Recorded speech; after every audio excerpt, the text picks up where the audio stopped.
Hey, Onward Middle School students, Miss Vitale here.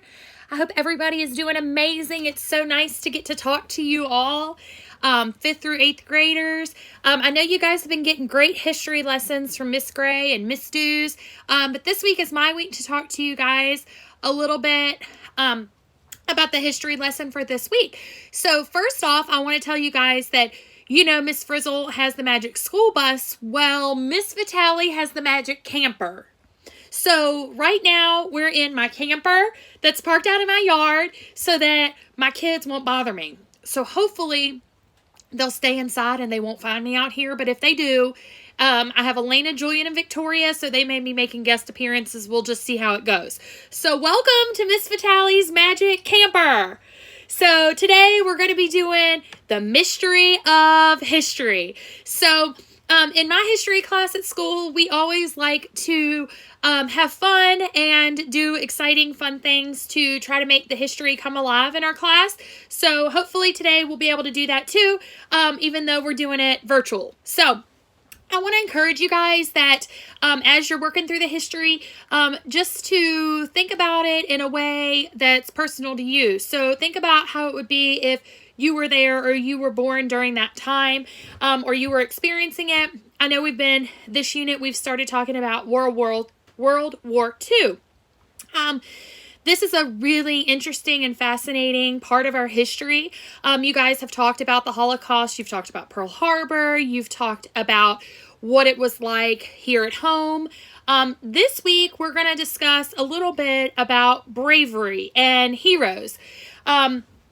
I want to encourage you guys to think about what a hero is and what it means to be brave. So when I think of the word hero, I think of things like Superman, Wonder Woman, Jesus. Jesus was brave and is probably the greatest hero that we can think of. What it means to be brave is just to have the faith and the gumption to do what you know is right, even when it's difficult. Okay? And there were lots of people that did that during World War II, and they were heroes and showed great bravery during a time when it wasn't always easy to be brave. It's easy to be brave when other people agree with you or when you're doing what everybody else is doing, but it's hard to be brave when you're going against what other people think and what other people do. So we see all kinds of stories about bravery in the Bible. And this week we're going to kind of dive in and I'm going to read you guys a story about bravery during World War II. So first off, I want to tell you guys there's a recording with this lesson.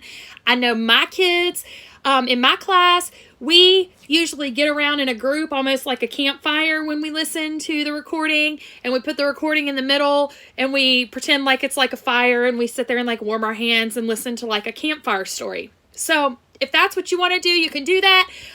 Maybe you can convince your parents to let you eat some s'mores. I know my kids have been eating lots of s'mores during the break, so maybe you can even convince your parents to do that. But definitely listen to Lesson 55 recording. I'll link it below in the plan so that you guys can do that. So make sure to listen to that recording.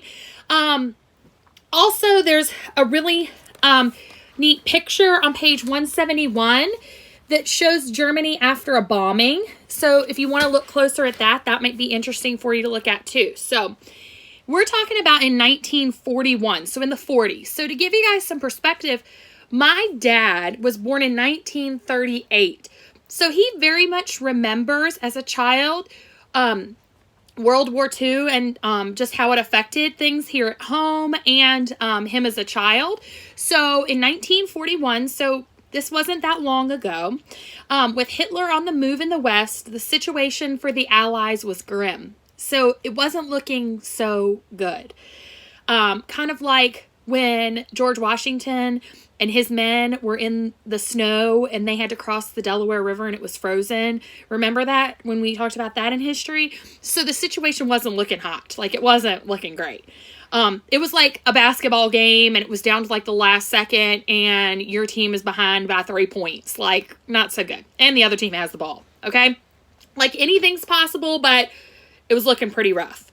France had put great faith in their mighty Maginot Line, a series of forts that was supposed to stop the German tank advance in its tracks. So France had set up a line of forts that they were hoping would stop the German tanks. Germany, however, had swept right past them in Blitzkrieg, lightning war, that had cut the French army in two and separated it from British and Belgian forces. Okay, so the French army is separated from the other countries' armies that they were fighting with, trapping them against the sea. And it was the beginning of a long, dark time for the Allies. So we're in a part of World War II that doesn't look so good for us, okay? And it looks like we might lose, okay? So I'm going to read to you guys a story out of the big storybook today called Tessa and the Tulip Farm. Okay? Tessa and the Tulip Farm. All right, so we've got this little girl here. We're going to read about her story, okay?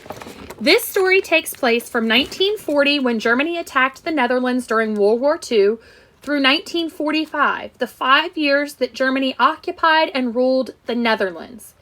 Tessa and her family are fictional, but the events and circumstances in the book are based on facts. Okay, so this particular little girl didn't exist, but her story might have been very similar to some that were going on during this time. Okay? All right, so we've got Tessa. 10-year-old Tessa sat on the grassy bank of the canal that bordered her family's tulip farm in the northern part of the Netherlands. As the white clouds floated lazily above her, she watched the windmills moving in the distance and let her bare feet dangle in the cool water. Finally, she picked up her wooden shoes and started to head back home across the flower fields, humming as she went, feeling tempted to chase the white butterflies that occasionally fluttered up from the flowers. When she saw her older brother Jasper running across the field toward her, yelling her name, her heart dropped. What was wrong? In a few seconds, Jasper stood before her panting. Tessa, he cried as he pointed north. Look at the smoke. Faintly in the distance, Tessa did indeed see smoke. What is it from? She asked, trying to push down her feelings of alarm. The Nazis, they've invaded the Netherlands. Father just heard it on the radio. But, Tessa stammered, but when the war started 8 months ago, the Netherlands proclaimed neutrality, just like it did in World War I. So neutrality means that they're neutral, that they're not picking sides. So the Netherlands had said, we're not going to choose a side, we're going to remain neutral. Well, Hitler decided to invade our country anyway. Father says Hitler wants us to be a part of Germany, but he also wants our air bases and ports and the use of our canals and rivers to help them fight other countries around us. Come on, Father said we should stay inside until we know what is happening.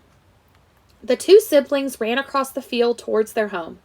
Tessa and her father did not go out much as the battle continued. They sat around the radio listening for news. The fighting seemed to be getting closer and closer to their farm.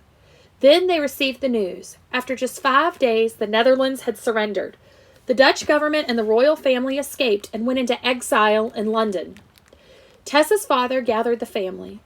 Do you know what this means now? We are under German occupation. I don't know exactly how this is going to change the way we live, but it will. He pulled the Bible off the shelf and read Psalms 115:11. Ye that fear the Lord, trust in the Lord. He is their help and their shield. He took Tessa on his knee and spoke quietly. No matter what happens, we will trust in God. Life went on as normal at first, except for the Nazi soldiers occasionally driving up and down the streets in the distance. But then one day, when Tessa went to school, the teacher never came. The students sat at their desk and waited for 2 hours. They had heard rumors from other villages of teachers who were Jewish being dismissed, some of them even being reassigned to labor-intensive work on farms taken over by the Nazis. Tessa's beloved teacher was Jewish. No one dared speak, and the children sat in their chairs in silence. Perhaps they had also noticed what Tessa had noticed. 2 little desks in the schoolroom were empty. They belonged to twins, Aaron and Chava, the only 2 Jewish children in the school. Just then a woman walked in and said with a heavy German accent, I'm your new teacher. Let's begin today with a new subject, the German language. Tessa's heart sank. She looked out the window and saw a Nazi jeep passing by. How long will we be under German control? Will we ever be free, she wondered. Several months passed, and winter had come and frozen the canals like it did every winter in the Netherlands. Tessa's school had been taken over by soldiers, and now she had school at the bakery in town. One bright January morning, 3 years after Germany had occupied the Netherlands, Tessa was skating alone on the canal on her way to school at the bakery. She was very late because she was bringing a large sack of clothes with her to the bakery at the request of her father.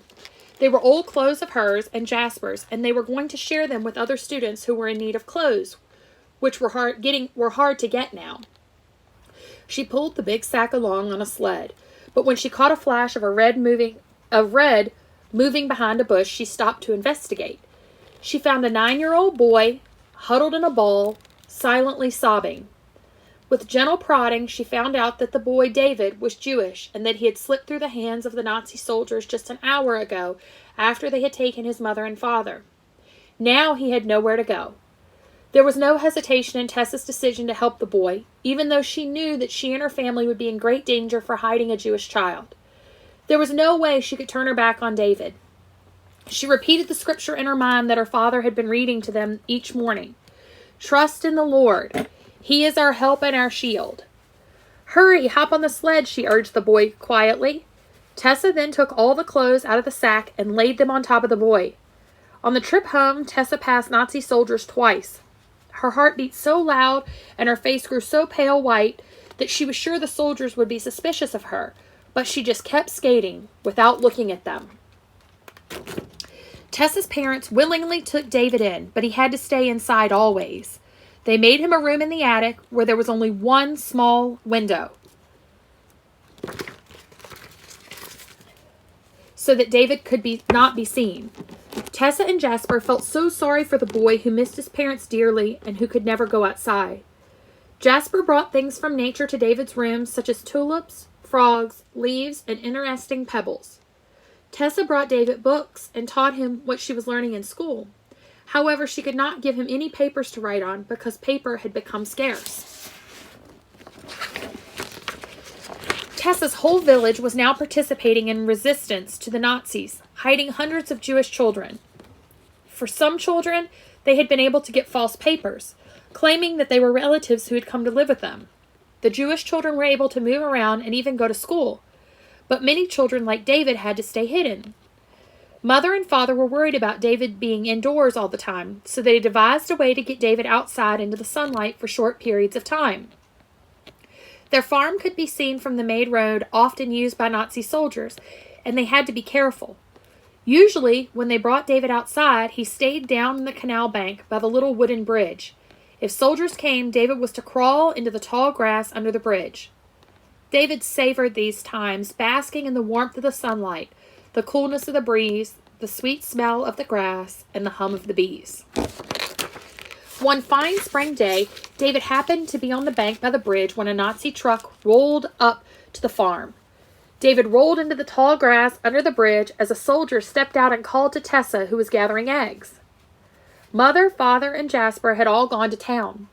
Tessa gathered her courage and prayed that David was hiding. The soldier had come for the bicycle that he had seen leaning against the front of the house. Tessa had heard that Nazis had confiscated most bicycles from around the country. She knew she could do nothing as the soldier loaded the bicycle onto the truck. Now she would have to walk to school. Tessa noticed the soldier spied the lunch that David had not yet eaten and had left on the bank. Food was scarce, and the soldier thought he would help himself. As the soldiers started to walk toward it, Tessa thought quickly. "I have another bicycle," she said. "It's in the barn." When the soldier went to retrieve the bicycle, Tessa grabbed the lunch and sat on a bench in the yard, eating it nonchalantly. The soldier took the lunch from her before getting into the truck and sped away, sending puffs of dirt down the road. 20 minutes later, when all was clear, David fled into the house. He had tears running down his cheeks. "Oh, I'm sorry," soothed Tessa. "Were you so frightened?" "A little," David said, "but I'm crying because you were so kind to me. You gave up your family's last bicycle to keep the soldier from finding me." The years stretched on, and Tessa felt that perhaps the Netherlands would never be free of German rule. Things got worse when the Dutch famine of 1944 hit her area. The southern part of France had been freed by the Allies. That was great news. But when the Allied forces failed to liberate the northern provinces of the Netherlands, they became cut off from the liberated parts of Europe that could help them. Food and fuel quickly ran out. Then a harsh winter struck. Thousands of Dutch citizens starved or froze to death. Due to this difficult situation, tulip growers, including Tessa's family, did not plant tulip bulbs that year. Thus, there were great amounts of tulip bulbs on farms throughout the country. These tulip bulbs were used to feed the starving population. The old, dried-up tulip bulbs did not taste good, but they were nutritious and relatively easy to cook without using much fuel. Tessa's clothes were in tatters. She'd been without shoes for a year, and she walked barefoot as she worked around the farm, gathered eggs, or went to the woods to try to find food, such as berries, mushrooms, or wild plants. In an effort to help the starving people, cookbooks had been created that showed people how to cook wild plants. Tessa was always hungry, but her heart was always warmed by David, who had become a great joy to the family. Despite his heartache and hardships, he had grown into a cheerful 13-year-old boy who loved to tell beautiful, exciting stories to everyone to help take their minds off of their troubles. One day, Tessa and Jasper saw planes above them. "Look," cried Jasper, "they are Canadian planes. The Allies have come to help us." And help they did. In the final months of World War II, Canadian forces were sent to liberate the Netherlands from Nazi occupation. More than 7,600 Canadians gave their lives in the effort to liberate the Netherlands. As the Germans retreated, they blew up roads and dikes, flooding parts of the countryside. Eventually, all the German soldiers were pushed out, and the Canadians helped coordinate relief for the starving, suffering Dutch people. David never found his parents. He was officially adopted by Tessa's family and lived happily with them, forever grateful for their loving kindness and for the light they were in a dark time. So, in this story, we hear about a little girl's bravery. And there are lots of stories about kids your age and even younger and a little bit older that did very brave things during a time when it was really risky and really hard to be brave. So I just want to encourage you guys that as you go through your life, always do the right thing. Be brave enough to say how you feel. Be brave enough to do the right thing and to do the things that you feel like Jesus is calling you to do. So during this time when we can't be together, I hope you guys know how much we as your teachers love you and we miss you and we're praying for you. And we hope that you guys are finding little ways to enjoy things. And just like David did in this story and enjoyed the sun and the wind, we just hope that you're enjoying the little things too. I hope you guys enjoyed hearing me read that story to you. There'll be links below for the recording as well as a few articles about other stories of bravery during this time. I love you guys, and I will see you again in a few weeks. I'll talk to you later. Bye.